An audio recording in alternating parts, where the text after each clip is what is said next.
This is why I try to steer clear of like, oh, we got to get to 50,000 subscribers, or hey, everybody, let's get these likes up to 100 likes. We need to get this up to 100 likes. You hear a lot of people on YouTube and different social media platforms, I'm sure as well too, saying things like this. Like, you could tell that they're so wrapped up in the numbers of how many likes, how many subscribers. And I'm not trying to say that I'm perfect. But I do put steps in way. I do put steps in measure to try to prevent myself from being overtly focused on the, analytics of these different types of situations. Hey everyone, it's your brother Noah, and I wanted to ask you guys a question. Did you know there was actually a scenario where David incurred the wrath of God on the Israelites, where David brought about the wrath of God, brought about the punishment of God on the people of God for taking a census? Or as it may be worded, numbering God's people. We're going to be looking at this passage today,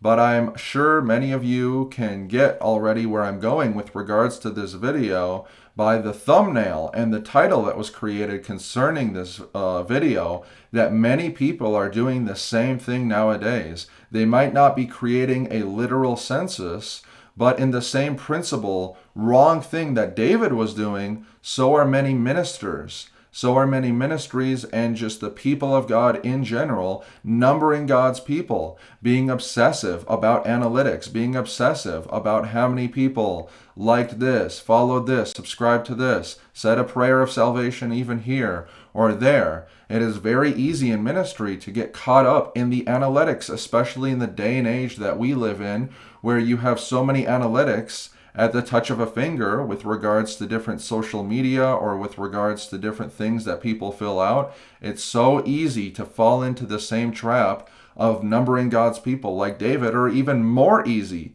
a lot easier. It's especially easy as a minister online to just go look at all of the analytics that are right there available to you and fall into the same trap. Now, I'm not trying to say through this video, we're going to read through the passage, but I'm not trying to say through this video that looking at analytics or coming up with a certain number, a certain analytic of different events or things that happen is inherently wrong. We're going to be talking about why that's the case.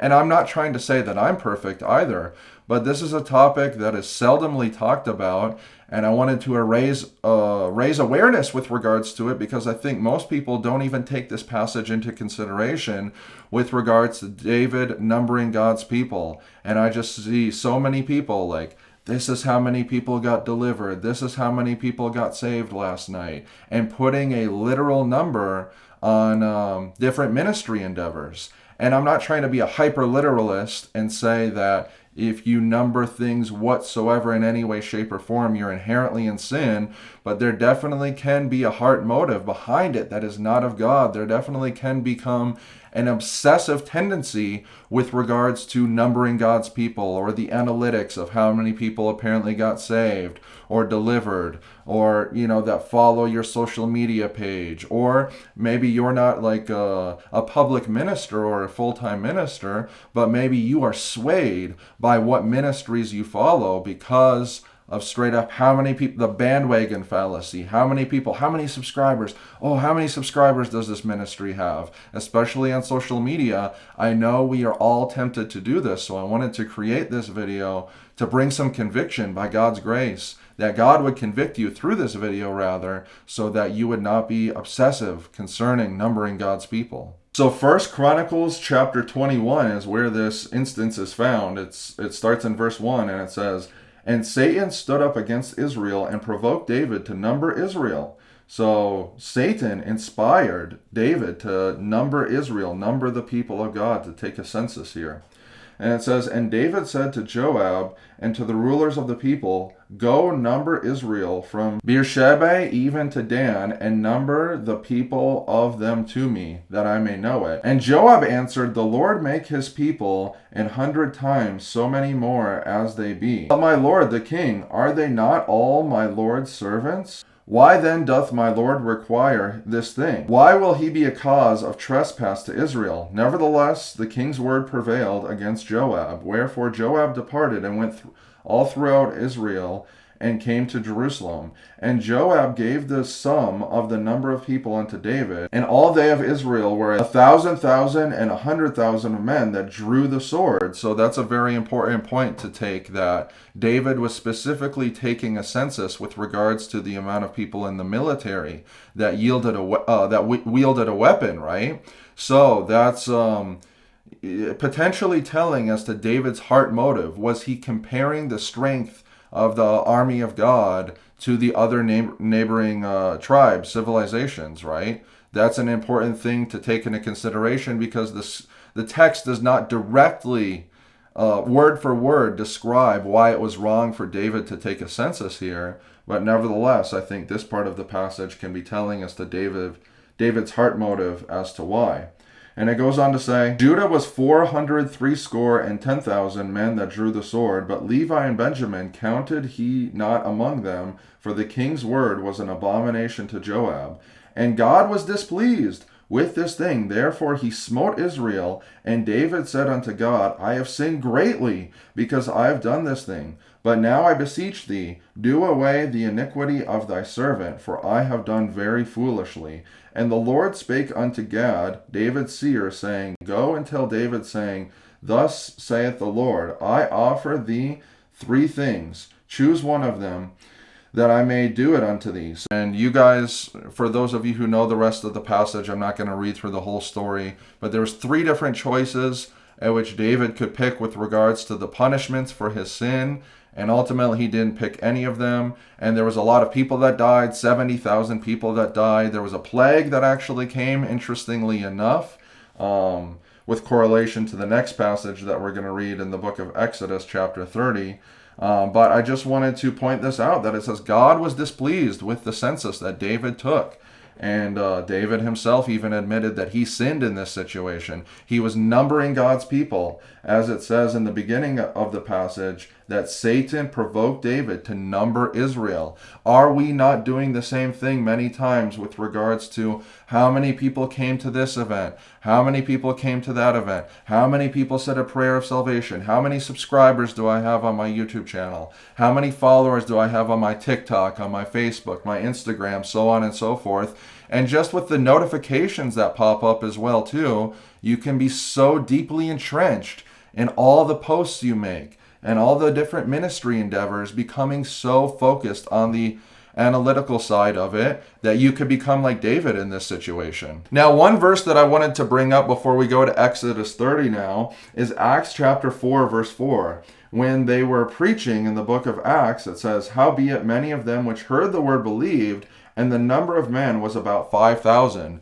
So you can make a case to say, Noah, it's not bad to bring up the analytics or the numbers with regards to people, but this is just a rough estimate right here. This isn't literally saying word for word the amount of people. It's like if we were to say, yeah, if you had to give a number, it was roughly 5,000. This was written just to record how many people were added to the church, and there wasn't a bad heart motive behind it, and it wasn't an exact literal number. But nevertheless, I think this brings some balance with regards to our perspective concerning this issue, that it's not inherently bad to talk about numbers. If you want to say 10 people came to the church, 1,000 people came to the church, like if somebody asks you, that's not inherently wrong. I'm not trying to completely do away with analytics as though it's an inherently bad thing. And I'm going to read a passage right now that describes why we should take this perspective with regards to it. It says in Exodus chapter 30, verse 11, And the Lord spake unto Moses, saying, When thou takest the sum of the children of Israel after their number, then shall they give every man a ransom for his soul unto the Lord, when thou numberest them, that there be no plague among the people when thou numberest them. So the Lord is telling Moses right here actually to take a census, to take a numbering of the people. But something important to take into consideration in this passage is they had to give an offering unto the Lord. They had to give a sacrifice unto the Lord, and there was actually a half of a shekel that was required with regards to the census amongst all the people. So this was an intimate connection with the Lord with regards to this census right here, as opposed to in the book of First Chronicles when David took a census we could conclude that it was more so because of David's pride. It was more so because of David wanted to number the strength of the army of God. That's really important distinction to take into consideration, and I hope that you guys can see that as we're reading through these two different passages and comparing them. But it's really interesting. It says right here that there be no plague among them when thou numberest them. And what happened in First Chronicles, if you go on to read the rest of the story, there was a plague that came as a result of David's sin. So obviously these two situations are contrasted.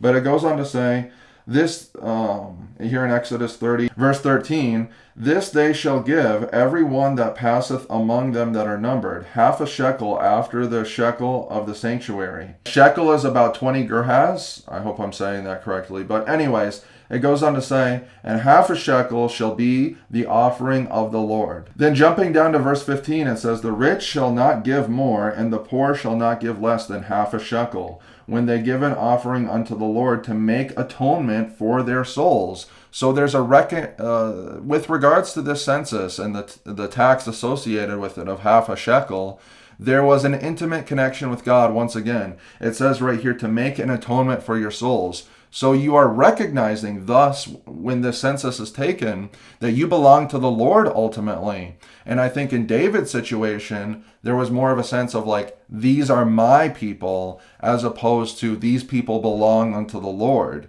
So, we can take an analysis of different numbers and analytics with regards to the situation, but keeping in the back of our mind when doing so, that these people ultimately belong to the Lord, and not having this hyper OCD kind of focus on with regards to the numbers. Because when you get too wrapped up in the numbers, you start to associate it with your achievement, and they're your followers, your disciples, as opposed to these are the people of God. These people belong to the Lord Jesus Christ, right? I think that's an important distinction with regards to this conversation. But it goes on to say, and thou shalt take the atonement money of the children of Israel, and appoint it for the service of the tabernacle of the congregation, that it may be a memorial unto the children of Israel before the Lord, to make atonement for your souls. So it wasn't just a census for the sake of taking a census, but it says right here that it would be a memorial unto the children of Israel before the Lord. So can there be numbers taken into consideration with regards to ministry, with regards to achievement? Yes, that's not inherently wrong. However, there needs to be the right heart motive behind it.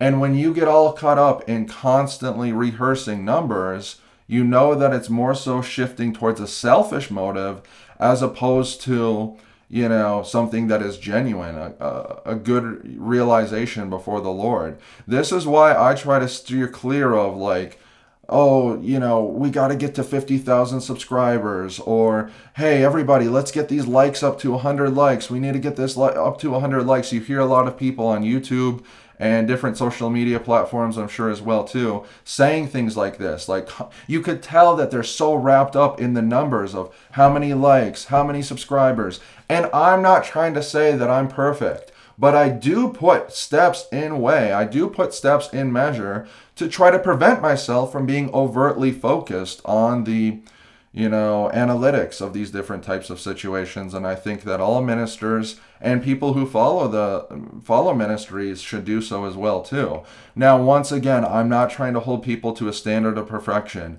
Could I put out a post in the future and say, we got to such and such subscribers? Yes, I would potentially do that. But I'm just trying to say, hey, we need to check our heart motives. We need to make sure that we don't get all wrapped up in this with regards to, numbers. Because if you get too wrapped up in it, it's a sense of pride. It's a sense of what you have achieved as opposed to what the Lord is doing in people's lives. So my question in closing with regards to this conversation is, are you numbering God's people?